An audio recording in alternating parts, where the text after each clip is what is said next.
Across the river from the District of Columbia, in Arlington, Virginia, the home of the United States Department of Defense rests between the Potomac and Arlington National Cemetery.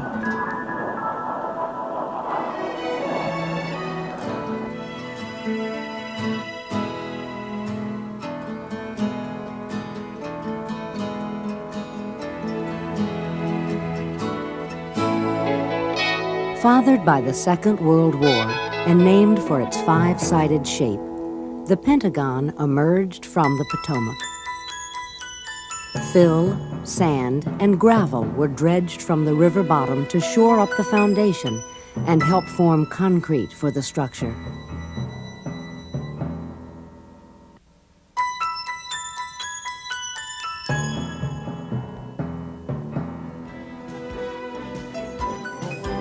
"24 hours a day, 7 days a week, military and civilian workers support the national defense from duty stations in the Pentagon. Their mission? To protect the nation's existence as a democracy and to safeguard the United States' interests abroad."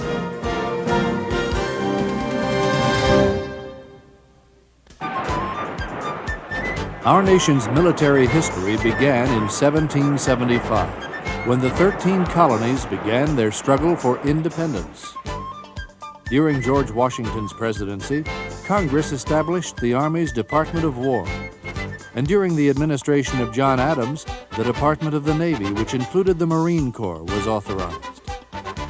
This military organization existed until after World War II, when Congress created the United States Air Force and brought the headquarters for all the armed forces together in the Pentagon, under the Department of Defense.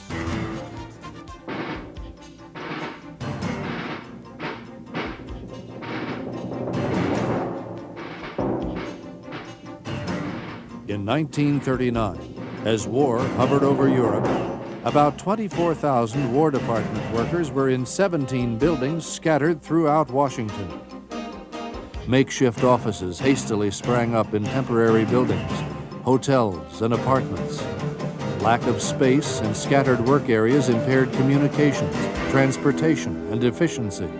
General Somerville, the Army's chief of construction, had a solution: erect a single building for all War Department workers.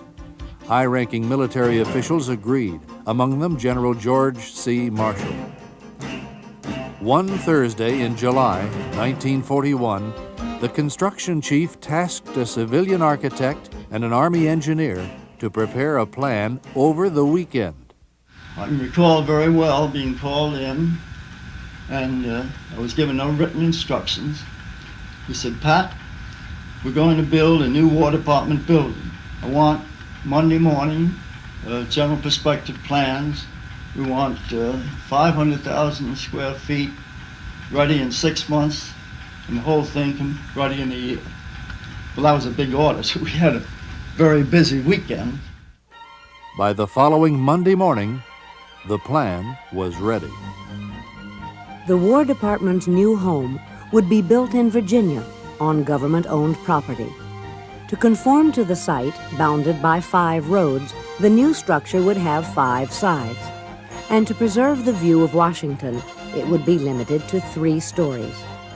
To save steel for war preparations, the Pentagon would be cast in concrete. The building's unique design was 5 concentric pentagons, or rings, separated by light wells, and constructed around an open-air court. The rings would be connected by 10 radiating, spoke-like halls or corridors, 2 cutting a wedge through each side.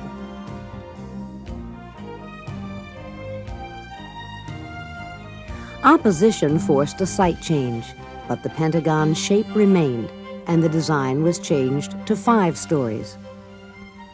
The new site included land owned by the government, an old airport which had been replaced by Washington National, and swampland in a rundown area called Hell's Bottom, purchased from private owners. President Roosevelt agreed to the building if it contained no marble. so the mile-around exterior would be faced with limestone. Construction began less than 1 month after the plans were placed on the construction chief's desk.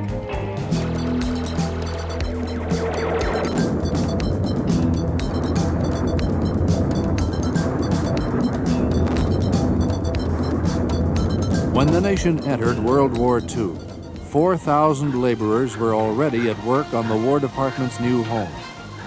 Soon, 13,000 laborers were working frantically around the clock in 3 shifts.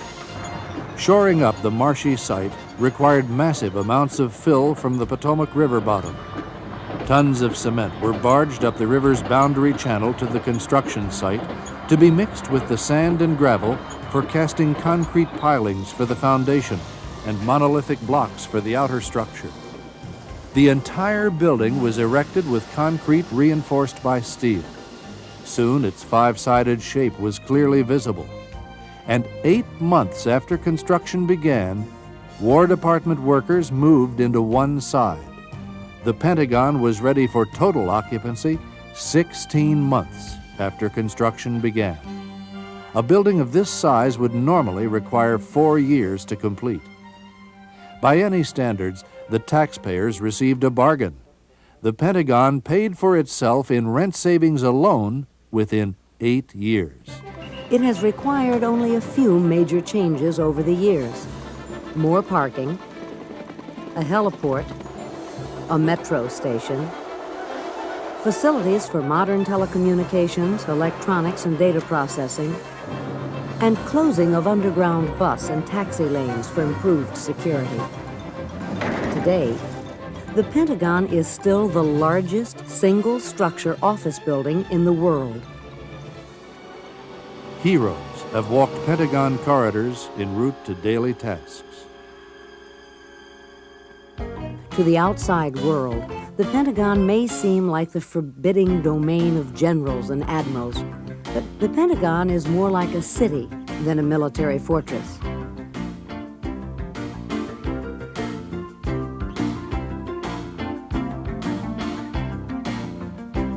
More than 20,000 people work at the Pentagon. About half are members of the armed forces, and half are civilians. Because military employees are transferred every few years, civilians assure program stability and continuity. Working at the Pentagon means managing, training, equipping, housing, and caring for members of the armed forces and their families worldwide. Support for the armed forces worldwide requires careful management and coordination of resources from the Pentagon. How large should the armed forces be? How many ships are needed? What aircraft should be developed and purchased? How much should be paid for tanks, helicopters, or submarines? What weapons systems should be developed? Major defense policy decisions originate at the Pentagon for congressional consideration, approval, and funding.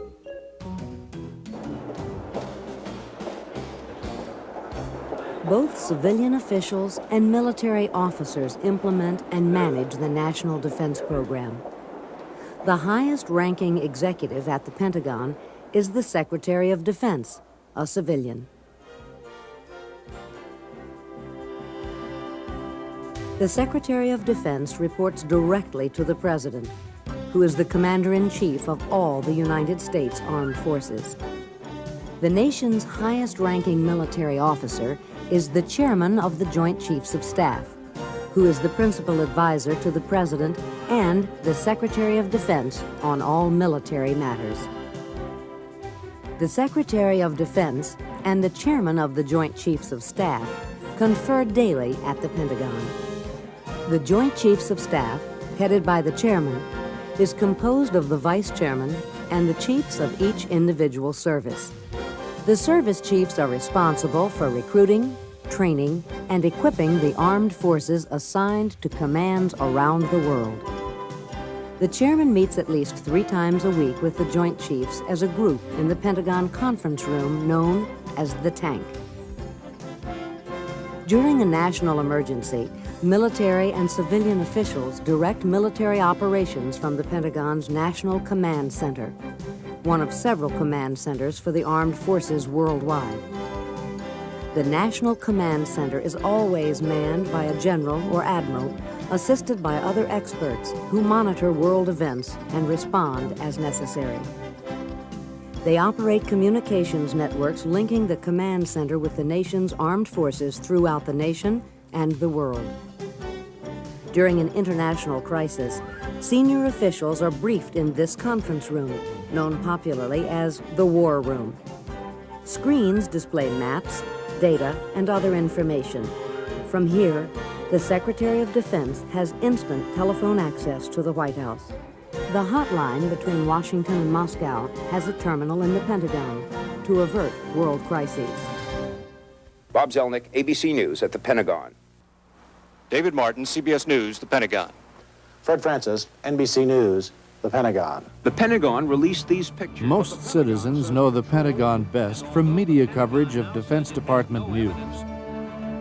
In the Pentagon's correspondence corridor, the news media have office areas and receive briefings regularly. The fact of the matter is there is a lot of controversy over the defense budget this year. My experience has been that that's been true in the past, but it's even more pronounced now, I think. The military strategy of the United States is to deter war. A strong military program is vital to avoid attacks against the United States and its allies, to limit coercion by foreign powers, and to provide flexible and appropriate response to aggression. Few Americans doubt that buildings can talk. The Pentagon said the planes returned fire. The Pentagon says it cannot confirm that report. Today, the Pentagon has been evaluating how its equipment performs. The Pentagon urged caution. The Pentagon today said it will be available. The Pentagon flatly denied that. The Pentagon has reason to be careful. The Pentagon said today.